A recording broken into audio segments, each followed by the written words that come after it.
Vamos continuar, turminha?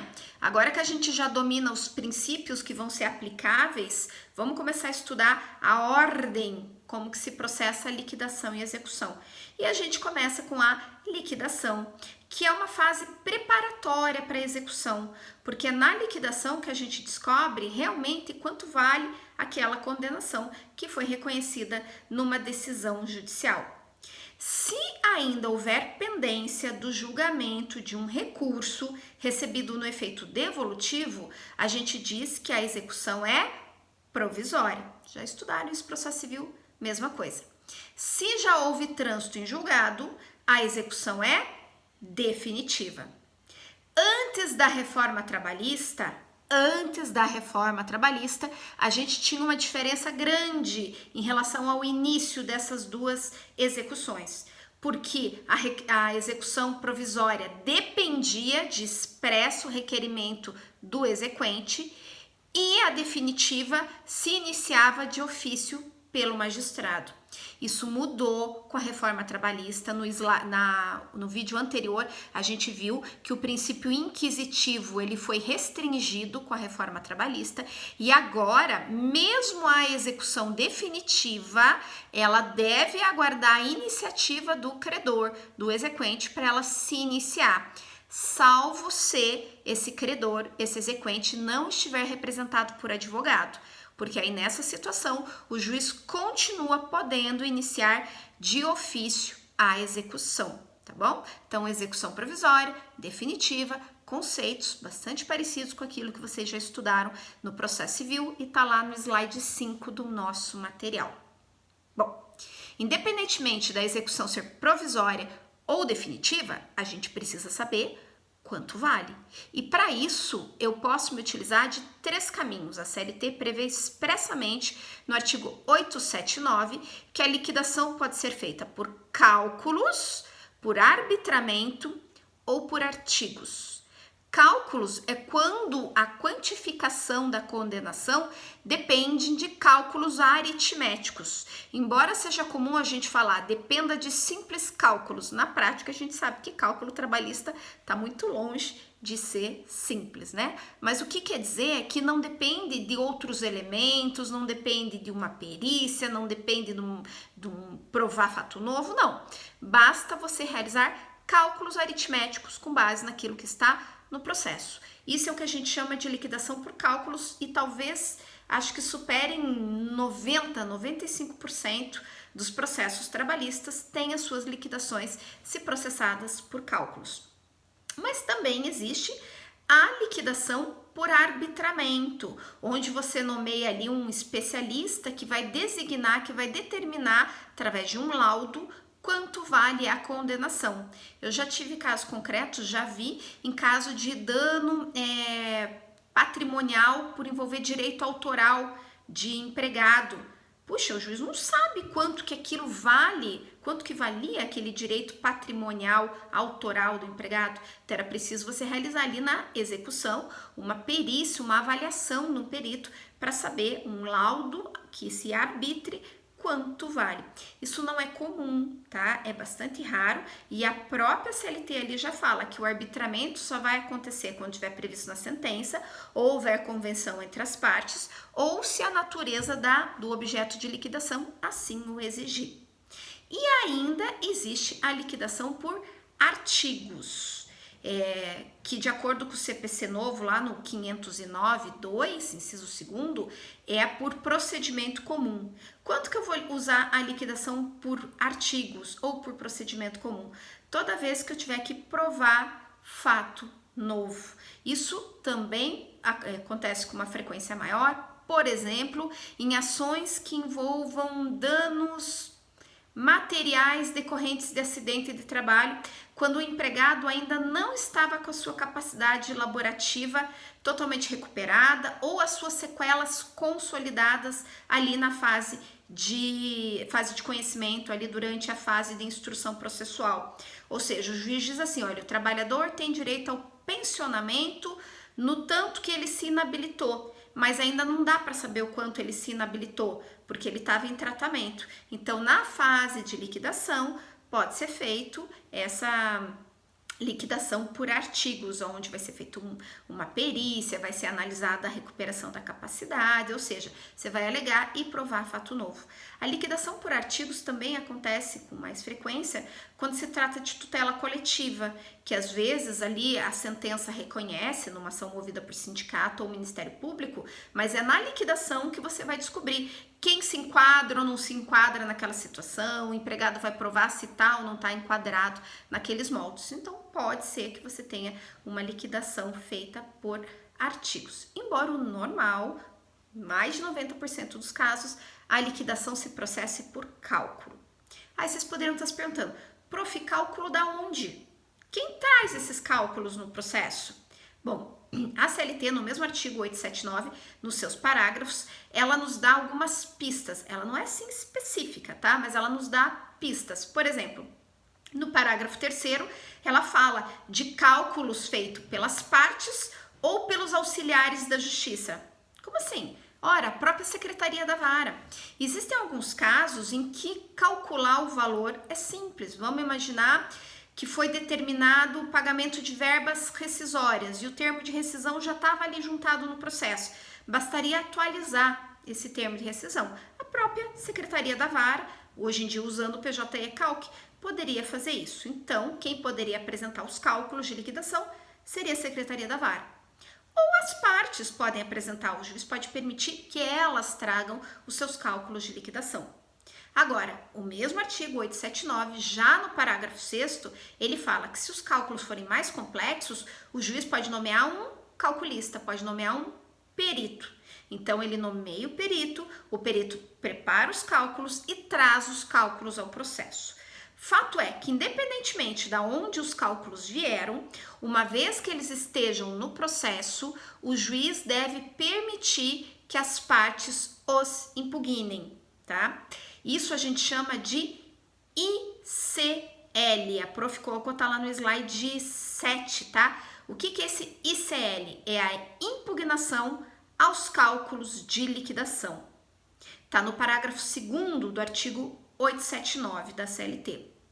Antes da reforma trabalhista, isso era uma faculdade, tá? O juiz podia permitir ou não vista das partes na fase de liquidação. Agora, a CLT foi alterada e o artigo fala expressamente: o juiz deverá oportunizar prazo para as partes se manifestarem em 8 dias, tá? Então, preste atenção nesse parágrafo 2º, porque ele foi alterado recentemente. Então, se vocês forem consultar aí livros com edições de 2018 para trás, não vão estar com a redação atualizada com a nossa realidade de hoje.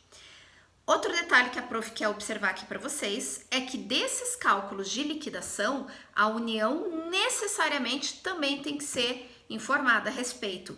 E para ela, o prazo é maior, tá? É de 10 dias. O prazo está no parágrafo 3º desse mesmo artigo, a gente está tratando do 879, e diz que a União tem 10 dias para se manifestar. Vocês podiam perguntar, prof, por que ficaram prazos diferentes, 8 dias para as partes e 10 dias para a União? Tinha que perguntar para o legislador, que na reforma trabalhista trouxe esse prazo de 8, tá? Às vezes eu chego a pensar se não é um equívoco, porque a redação anterior do parágrafo 2º do 879, quando dizia que era uma faculdade do juiz permitir ou não essa impugnação, previu o prazo de 10. O que o artigo fez foi tornar obrigatório, mas mexeu no prazo para 8. Só que esqueceu de mexer o prazo da União, que continuou com a redação compatível com o sistema anterior, que era de 10 dias. Fato é que não adianta, gente, é uma coisa a mais para vocês decorarem para concurso público, para prova da ordem, porque adora cair essas questões de prazo, tá? Então, prazo para as partes impugnarem os cálculos de liquidação, 8 dias. Prazo para a União se manifestar sobre os cálculos homologados, ali, 10 dias, tá? Se liguem, gente, que tem essa diferença de prazo. Bom, dando continuidade aqui. Prof, que títulos que podem ser executados na Justiça do Trabalho? Aqui também nós temos os títulos executivos judiciais e extrajudiciais que vocês já estudaram em processo civil. O que muda é quais são esses títulos que valem aqui para a Justiça do Trabalho. Vamos começar com os títulos executivos judiciais, que a prof colocou lá no slide 8 para quem está acompanhando a aula. São títulos executivos judiciais na Justiça do Trabalho, as sentenças e os acórdãos que ela proferir, né, impondo obrigações de fazer, não fazer, pagar, as decisões homologatórias de acordo, tá? Então, quando o juiz homologa um acordo e se a parte descumpre esse acordo, ele tem um título executivo judicial para executar. E os créditos oriundos das contribuições previdenciárias nascidas, oriundas justamente dessas sentenças, desses acórdãos ou dessas decisões homologatórias de acordo. Prof, por que você está falando desses créditos como sendo um título executivo judicial? Porque são, imagine a seguinte situação, as partes fizeram um acordo de 100 mil reais, lá em audiência, no início do processo, e a parte ré pagou esses 100 mil reais, só que não pagou as contribuições previdenciárias que incidiam sobre esse acordo. Então, a União vai figurar agora como exequente numa execução trabalhista fundada em título executivo judicial, o crédito previdenciário que nasceu daquela decisão que homologou o acordo, tá? Então, esses são os títulos executivos judiciais. Mas nós temos também, no slide 9, os títulos executivos extrajudiciais, que são o termo de ajustamento de conduta firmado perante o Ministério Público do Trabalho, é o famoso TAC, tá? Então, você firmou o TAC com o Ministério Público do Trabalho, não pagou o TAC, esse TAC vai ser executado através de uma execução de título extrajudicial. O acordo firmado na Comissão de Conciliação Prévia, que vocês estão fazendo ali o trabalhinho para o ponto extra, embora hoje na prática existam poucas comissões de conciliação prévia atuantes em funcionamento, mas se por acaso as partes optaram por fazer o acordo lá e a parte devedora não pagou, o credor pega esse acordo firmado na Comissão de Conciliação Prévia e entra direto com uma execução trabalhista, execução de título extrajudicial. E nós temos também, bem importante a gente relembrar que nós já estudamos, a certidão de dívida ativa. A CDA também é um título executivo extrajudicial. Quando ela for oriunda de imposta por órgão de fiscalização do trabalho, para o empregador que descumpriu alguma norma trabalhista, nós estudamos todo o procedimento administrativo de fiscalização, inclusive a prof postou vídeos para vocês sobre esse assunto e nós vimos que, se não for pago o valor dessa multa, aplicada hoje pelo Ministério da Economia, né? Deixou de existir o Ministério do Trabalho, isso foi encampado na pasta do Ministério da Economia. Então, quando aplica essa multa, se ela não for paga, ela vai ser inscrita em dívida ativa da União e vai extrair essa certidão de dívida ativa e vai entrar com uma execução de título extrajudicial. Então, estes são os títulos executivos extrajudiciais cabíveis no processo do trabalho. Prof, quem pode propor execução? Quem pode ser o exequente? Bom, quem tem legitimidade ativa para execução é o que a gente chama do credor, e nós vamos utilizar os 878 da CLT e o 778 do Código de Processo Civil. Então, seguindo lá no slide 10, o normal é que a legitimidade ativa seja daquela parte que figurou como credor reconhecido na sentença. Então, por exemplo, se era uma reclamatória trabalhista, o reclamante que teve uma sentença de procedência confirmada e que transitou em julgado, o normal é que ele venha a ser o futuro exequente. Nós podemos ter, por exemplo, o caso de uma reconvenção apresentada pelo réu e que foi acolhida. Então, o exequente pode ser o réu, ou seja, é aquela parte que teve reconhecido o direito que transitou em julgado. Eventualmente, essa execução pode ser iniciada pelo próprio magistrado quando essa parte não estiver representada por advogado. Agora, excepcionalmente, a gente pode ter outros exequentes. Vamos pensar que o reclamante faleceu e aí a gente vai ter o espólio, os dependentes, os sucessores ali constando como exequente, tá? Vamos imaginar que aconteceu algum problema, tinha um menor, e aí o pai que estava representando na fase de conhecimento não vem para representar na fase de execução, para não correr o risco de ter prescrição intercorrente, e Ministério Público vem. Então, pode ser as partes, pode ser o herdeiro, o sucessor, eventualmente, pode ser Ministério Público, tá? E a legitimidade passiva? Bom, tem legitimidade para ser devedor, ou seja, quem é o usual que conste como devedor é aquele que foi condenado no título judicial. Também o normal é que seja as partes, em geral a parte ré. Lembrando que eventualmente pode ser a parte autora se houver, por exemplo, reconvenção que tiver sido acolhida.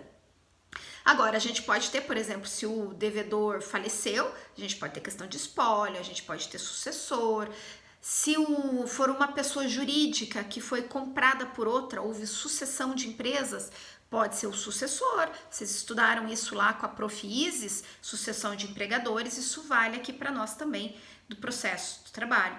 Pode ser um componente de grupo econômico, né? Então, tem um grupo econômico responsável ali solidariamente, pode responder. E, eventualmente, também pode ter legitimidade passiva para responder essa execução o sócio, sendo que para isso a gente deve respeitar o incidente de desconsideração de personalidade jurídica previsto lá nos artigos 133 a 137 do Código de Processo Civil, que vocês já estão cansados de estudar, e vocês vão olhar que o artigo 855A da CLT diz que é para aplicar os artigos lá do CPC no que trata do incidente de desconsideração de personalidade jurídica. Então, estas são as partes que têm legitimidade ativa e passiva para execução, tá? O prof vai parar o vídeo aqui e no próximo a gente vai continuar vendo as fases da execução. Até já, gente!